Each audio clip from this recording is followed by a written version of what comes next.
Si elang kecil menangis kepada sapi tua yang telah dipelihara di rumah selama 10 tahun. Paman sapi, ayah dan ibu ingin menjualku. Sapi tua itu tiba-tiba menangis. Dengan lembut mendorongnya ke arah pegunungan. Masuklah ke dalam gunung.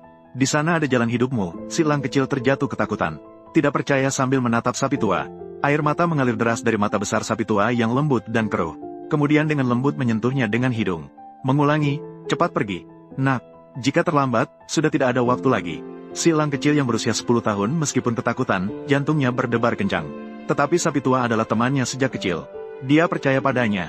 Dia menghapus air matanya. Dan memberi hormat kepada sapi tua.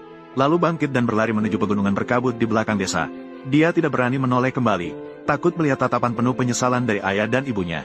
Lebih takut mendengar suara para penculik, pedagang budak manusia. Suara langkah kuda yang masuk ke desa.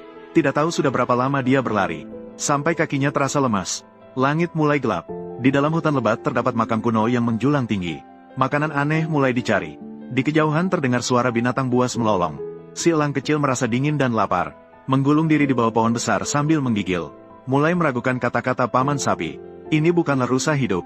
Jelas-jelas ini adalah rusa putus asa. Saat dia dalam keadaan putus asa, suara terdengar dari semak-semak. Dia melihat dengan cemas. Dia melihat seekor rusa kecil berwarna putih bersih melangkah keluar dengan pincang. Kaki belakangnya terluka. Rusa kecil itu tidak takut padanya. Mata hitamnya yang berkilau menatapnya. Mengeluarkan suara tangisan lembut. Si elang kecil merasa lembut hatinya. Dia sendiri berada dalam situasi putus asa. Namun tidak bisa melihat makhluk lain menderita. Dia menyelipkan ujung pakaiannya yang usang. Mencari beberapa ramuan herbal untuk menghentikan pendarahan dan mengunyahnya. Dengan hati-hati membalut luka rusa kecil itu. Aku juga tidak punya makanan. Tidak bisa membantumu lebih dari ini. Dia mengelus kepala rusa kecil itu. Suaranya terdengar seperti menangis. Rusa kecil itu menjilat tangannya dengan lidahnya yang hangat. Tiba-tiba berbalik dan memberi isyarat untuk mengikutinya. Si elang kecil ragu sejenak tetapi tetap mengikutinya. Rusa kecil itu membawanya berkeliling di antara pepohonan. Sampai di mulut gua tersembunyi yang tertutup oleh sulur-sulur.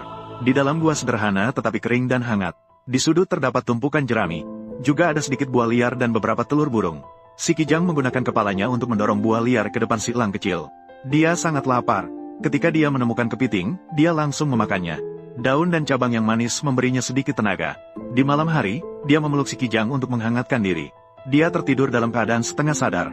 Dalam mimpinya, dia melihat paman sapi di rumah. Paman sapi tampak sangat besar di bawah sinar bulan. Dia mengangguk kepada paman sapi. Bayangan paman sapi pun menghilang. Keesokan harinya, dia bangun. Luka si Kijang secara ajaib sudah sembuh sebagian besar. Si Kijang membawanya mencari makanan di sekitar. Mengajarinya mengenali buah liar mana yang tidak beracun. Mata air pegunungan mana yang rasanya enak. Si elang kecil sangat pintar. Dia dengan cepat belajar untuk bertahan hidup di hutan. Dia bahkan membuat